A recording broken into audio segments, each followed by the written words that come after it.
হাদিস কিংবা সিরাত গ্রন্থগুলো থেকে আমরা পড়ার চেষ্টা করেছি। আমি গত মাসের 12 তারিখ আল্লাহ তাআলা সুযোগ করে দিয়েছেন মা হালিমার বাড়িতে দেখে আসা, যেখানে আল্লাহ রাসূল সাল্লাল্লাহু আলাইহি ওয়াসাল্লাম ছোট সময়টুকু অতিবাহিত করেছেন। তো আমি সেখানে যে আমার কাছে মনে হলো যে আল্লাহ রাব্বুল আলামিনের পরিকল্পনা খুব নিখুঁত। আপনারা হয়তো বা এখানে হাজী সাহেবরা অনেকে যেতে পারেন। যেখানে মা হালিমার বাড়িটা ছিল চতুর্দিকে এমন ভাবে পাহাড়ের বেষ্টনী দিয়ে ঘেরা, মনে হয় যেন কোনো ক্যান্টনমেন্টের ভিতরে কাউকে নিরাপদ জায়গায় অবস্থানের জন্য ব্যবস্থা আল্লাহ রাব্বুল আলামিন করে দিয়েছেন। এবং তায়েফের থেকে আরো প্রায় 70 কিলোমিটার মতো এই জায়গাটা হচ্ছে সবচেয়ে নিরাপদ জায়গা, স্বাস্থ্যকর জায়গা, যেখানে মা হালিমা অবস্থান করতেন। আপনারা দেখেন, একটু বিবেক খাটাতে হবে। আল্লাহ রাসূল সাল্লাল্লাহু আলাইহি ওয়াসাল্লাম এতিম ছিল, এই জন্য কোনো মহিলাই তাকে দত্তক নিতে চাইতেন না, যে ওর বাবা নাই, ওর কাছ থেকে আর কতটুকু উপঢৌকন পাবো আমরা। কেউ ওনাকে দত্তক দিতে চাচ্ছিলেন। পক্ষান্তরে মা হালিমাও কাউকে পাচ্ছিলেন না। যখন মা হালিমা কাউকে পাচ্ছিলেন না, তখন অবস্থা নাই মামা এখানে মামা ভালোই মনে করে তিনি রাসূলুল্লাহ সাল্লাল্লাহু আলাইহি ওয়াসাল্লামকে গ্রহণ করলেন। এবং তার মা হালিমা তার হাজবেন্ডের সাথে পরামর্শ করলেন, যেহেতু আমি কাউকে পেলামই না, তো এই এতিম বাচ্চাটাকে নিয়ে যাই, হয়তো এটার মধ্যে কোনো কল্যাণ থাকতে পারে। আল্লাহ রাব্বুল আলামিন এই রহমতুল লিল আলামিনের জন্য কত কল্যাণ দিয়ে রাখছে, সেটা প্রথম দিন থেকে শুরু হয়ে গেল। কি শুরু হয়ে গেল? মা হালিমা যখন শিশু মুহাম্মদকে তার স্তনে মুখ দিলেন, তার স্তন দুধে ভরপুর হয়ে গেল। মুহাম্মদ সাল্লাল্লাহু আলাইহি সাল্লাম সেটা পান করলেন, তার দুধ ভাইকেও সেটা তার মা হালিমা তাকে পান করালেন। দুইজনে খেয়ে শান্তি মতো ঘুমায় গেল। মা হালিমার তার হাজবেন্ডের দুইটা বয়স্ক উট ছিল, গাভী, যে দুইটা কোলানে কোনো দুধ ছিল। তো মা হালিমার যে সন্তান ছিল, সে সন্তান মানে দুধ পাইতো না মায়ের, এই জন্য সারা রাত কান্নাকাটি করতো, এদের ঘুম ভালো ঘুম হইতো না। তো সেদিন যখন বাচ্চা দুইটা মুহাম্মদ সাল্লাল্লাহু আলাইহি ওয়াসাল্লাম এবং তার দুধ ভাই দুধ পান করে শুয়ে পড়ছে, তাদেরও ঘুম আসছে। হঠাৎ করে মা হালিমার স্বামী ঘুম থেকে উঠে দেখে যে অবিস্মরণীয় একটা ঘটনা। তারা ইয়াতে আসছে যে তারা বিশ্বাসই করতে পারতেছিল না, তার উট দুইটার ওলানে একদম এত বেশি দুধ আসছে যে একদম ভরপুর হয়ে গেছে। এটা দেখে তারা বিশ্বাস করতে পারতেছিল না, আত্মহারা হয়ে গেছে। তার স্বামী উঠে এই দুধ দহন করে তিনি নিজে পান করলেন, মা হালিমা পান করে দুইজনে ঘুমায় পড়লেন। বর্ণনায় আসছে এরকম যে ওনারা এই বিগত সময়গুলোতে এত শান্তির ঘুম কোনোদিন ঘুমাননি, যেদিন মুহাম্মদ সাল্লাল্লাহু আলাইহি ওয়াসাল্লামকে তার সাথে রেখে প্রথম রাত অতিবাহিত। আল্লাহ রাব্বুল আলামিনের রহমত শুরু হয়ে গেল ওই দিন থেকেই। কাফেলা যেদিন মক্কা থেকে তায়েফের উদ্দেশ্যে রওনা দেয়, এই কাফেলা যখন এই বয়স্ক উট দুইটা নিয়ে তারা প্রথম যখন মক্কার দিকে আসে, তখন এই উট দুটো এত দুর্বল ছিল যে বারবার তারা পিছিয়ে পড়ে যাচ্ছিল। কাফেলা তাদেরকে মানে তার তুচ্ছ তাচ্ছিল্য করতেছিল, রে তোমরা বোধহয় আমাদেরকে আর মক্কায় যেতে দিবা না। কিন্তু আল্লাহ তাআলার ফয়সালা কি হয়ে গেল? যাওয়ার দিন মা হালিমার সাথে রাসূল সাল্লাল্লাহু আলাইহি ওয়াসাল্লামকে নিলেন এবং তিনি যে উটের উপর সওয়ার হলেন, সেই উট এত বেশি স্বতঃস্ফূর্ত হয়ে গেল, এত বেশি তরতাজা হয়ে গেল যে উট সবগুলা উটের পুরা কাফেলার আগে চলে গেল। তখন মা হালিমাকে তারা বলতেছিল, তুমি কি তোমার সাথে আমাদেরকে নিবা না? কি হলো তোমার আজকে? এই উট তো সেই দিনের উট, সেদিন এরা আমাদের সবসময় আমাদের পিছিয়ে পড়ছে। তো এটা হচ্ছে আল্লাহ রাসূল সাল্লাল্লাহু আলাইহি সাল্লামের জন্য মহান রাব্বুল ইজ্জাতের পক্ষ থেকে রহমতের তাজাল সম্মানিত করছে। আমরা আল্লাহ শুকরিয়া আদায় করি যে মহান রাব্বুল আলামিন এমন একজন নবীর উম্মত হিসাবে আমাদেরকে পাঠিয়েছেন এবং আমরা সার্থক, আলহামদুলিল্লাহ। আমি কথা বেশি বাড়াবো না। আল্লাহ রাব্বুল আলামিন বলছেন, লাকাদ কানা লাকুম ফি রাসূলিল্লাহি উসওয়াতুন, নিশ্চয়ই তোমাদের জন্য রাসূলের আদর্শ সর্বোত্তম। এখন রাসূলের আদর্শ সর্বোত্তম আদর্শ বলতে আমরা কি বুঝি? আমরা কি মাথায় টুপি দিলাম, দাড়িটা আঁকলাম, নামাজ পড়লাম, হজে গেলাম, আর হজ থেকে এসে আলেম ওলামাদেরকে কোরআনের কথা বলার জন্য, হকের কথা বলার জন্য মসজিদের মিম্বার থেকে টেনে এসে বাইরে ফালাই দিলাম? এটা কি রাসূলের আদর্শ? আপনি হজ পালন করতেছেন, রোজা রাখতেছেন, নামাজ আদায় করতেছেন, দাড়ি রাখতেছেন, টুপি রাখতেছেন, বিয়ে করতেছেন সুন্নতের, মাশাআল্লাহ আপনি অনেক বড় সুন্নতের জিম্মাদারি হয়ে গেছেন। কিন্তু আমার রাসূল তার কোরআনের আইন বাস্তবায়নের জন্য নিজের জীবনের বড় একটা অংশ তিনি কষ্ট করে কাটিয়েছেন। উহুদ হয়েছে, খন্দক হয়েছে, বদর হয়েছে। তো আপনার জীবনে উহুদ, বন্দর, খন্দক হওয়ার প্রয়োজন আছে কি নাই? কারণ আপনি যদি মনে করেন ওটা রাজনীতি আর দাড়ি টুপি এই এতটুকুই নবী, তাহলে কি হবে?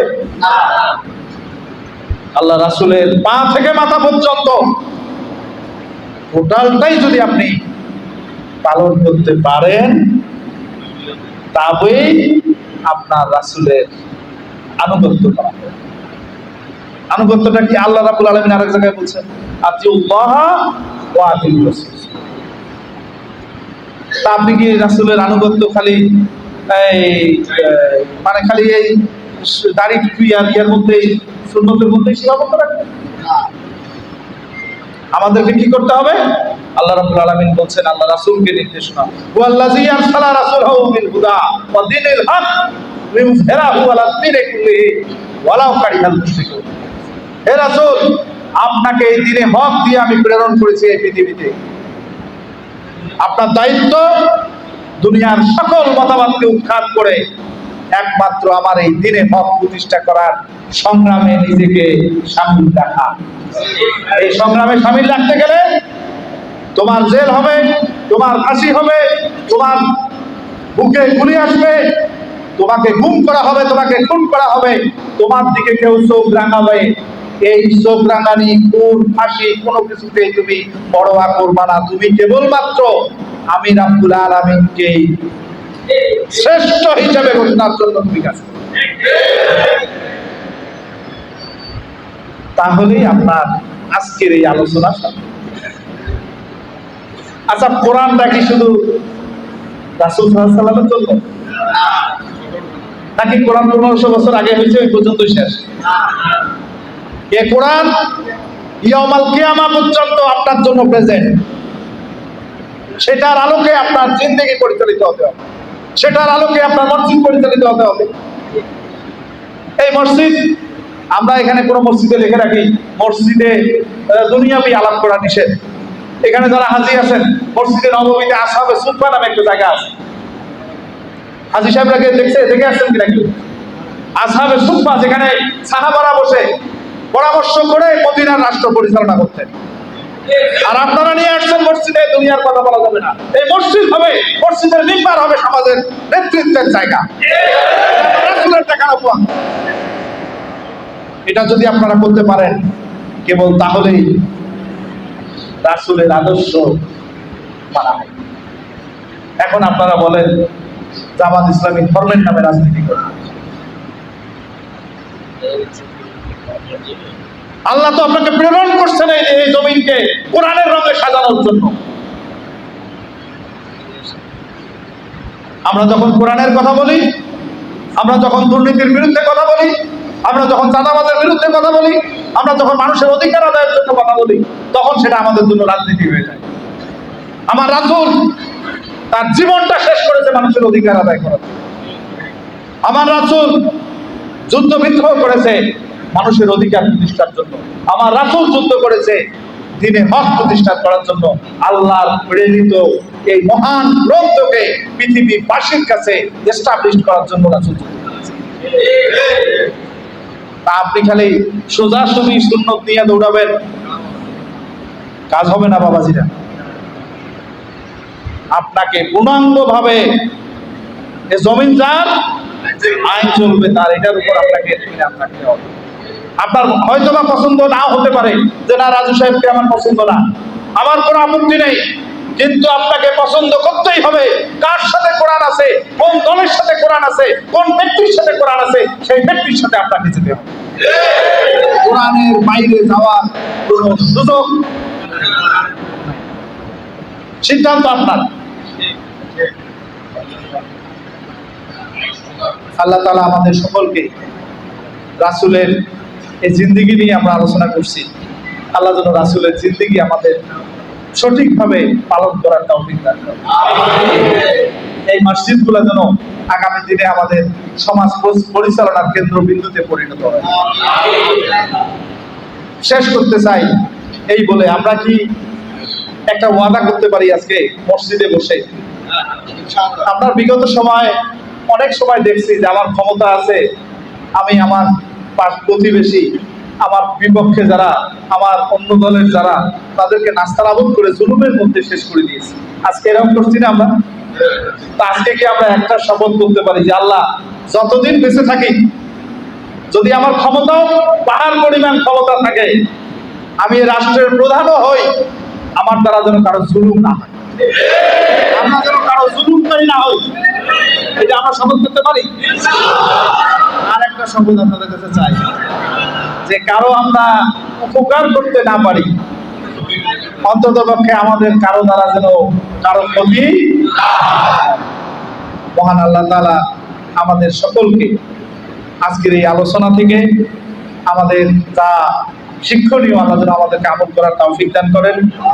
এই আমলের মাধ্যমে আল্লাহ তাআলা যেন আমাদের কবরগুলোকে প্রসারিত করার ব্যবস্থা করে দেন। আর আমাদের বাবা মা যারা দুনিয়া থেকে বিদায় নিয়েছেন, আজকের এই আলোচনা, আমাদের আমলগুলো আমরা যেন আমাদের মরহুম বাবা মাদের সদকায়ে জারিয়া সন্তান হিসেবে আল্লাহ তাআলা আমাদেরকে কবুল করেন। আমাদের বাবা মাদেরকে আল্লাহ মাফ করেন, আর যাদের বাবা মা বেঁচে আছেন আল্লাহ তাদেরকে নেক হায়াত দান করেন, হায়াতে তাইয়্যিবা দান করেন। পরিশেষে আমি আপনাদের কাছে দোয়া চাই। আমি আপনাদের অনেকের সন্তান তুল্য, অনেকের ভাই। আমার বাড়ি কুস্তিবাড়ি ইউনিয়ন। আমার আব্বা মরহুম মনসুর আলী দিদার, তারা ওই সময়ের সার ব্যবসার সাথে জড়িত ছিলেন, অনেকে চেনার জন্য। তো বাংলাদেশ জামাত ইসলামের পক্ষ থেকে আমার মতো একজন হতভাগাকে এই আসনের প্রার্থী হিসেবে নির্ধারণ করেছে। আমি আপনাদের কাছে দোয়া চাই, আপনারা আমার জন্য একটু খাস করে দোয়া করবেন। আল্লাহ তাআলা যদি আমাকে এই আসন থেকে নির্বাচিত হওয়ার সুযোগ দান করেন, তাহলে ইনশাআল্লাহ আমি এই মসজিদের মিম্বারে দাঁড়িয়ে 2-3টে ওয়াদা করে আমি আমার কথা শেষ করতে চাই।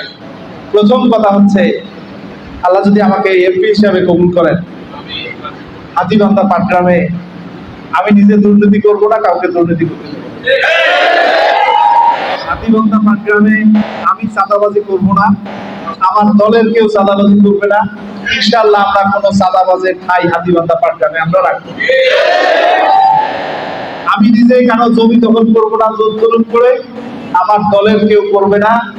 হাতীবান্ধা পাটগ্রামে কোনো নিরীহ কৃষকের 1 ইঞ্চি জায়গা ক্ষমতা দিয়ে কাউকে দখল করতে দেব না। আর আমার প্রথম এবং একটা প্রধান এজেন্ডা আছে, সেটা হলো হাতীবান্ধা পাটগ্রামকে আমি যৌতুক মুক্ত হাতীবান্ধা পাটগ্রাম। আপনারা ভালো থাকবেন, দোয়া করবেন আমি যেন এমপি হয়ে হাতীবান্ধার শুধু বাংলাদেশ জামাত ইসলামীর না, বিএনপির না, জাতীয় পার্টির না, আওয়ামী লীগের না, মুসলমানের না, হিন্দুর না। আমি হাতীবান্ধা পাটগ্রামের প্রতিটা মানুষের এমপি হিসাবে আপনাদের সেবা করতে চাই, এই তামান্না নিয়ে যে হযরত ওমর রাদিয়াল্লাহু আনহু বলছিলেন যে ফরাত নদীর তীরে যদি একটি কুকুরও না খেয়ে মারা যায়, তাহলে এই কুকুরটার জন্য হয়তোবা কাল কিয়ামতের দিন আল্লাহর কাছে আমাকে আসামির কাঠগড়ায় দাঁড় করতে হবে। আপনারা হাতীবান্ধার মানুষ, হাতীবান্ধার সম্পদ, আপনাদের সম্পদ, আপনাদের ইজ্জত আমার কাছে আমানত। ইনশাআল্লাহ আল্লাহ তাআলা আমাকে যেন এই আমানত রক্ষার মাধ্যমে হাতীবান্ধা পাটগ্রামে প্রতিটি ঘরে ঘরে রাসূলের আদর্শ প্রেমিক সন্তান, আদর্শ প্রেমিক নাগরিক তৈরি করার জন্য প্রতিটি ঘরে ঘরে কোরআনের আওয়াজ পৌঁছার আল্লাহ যেন আমাকে সুযোগ করে দেন।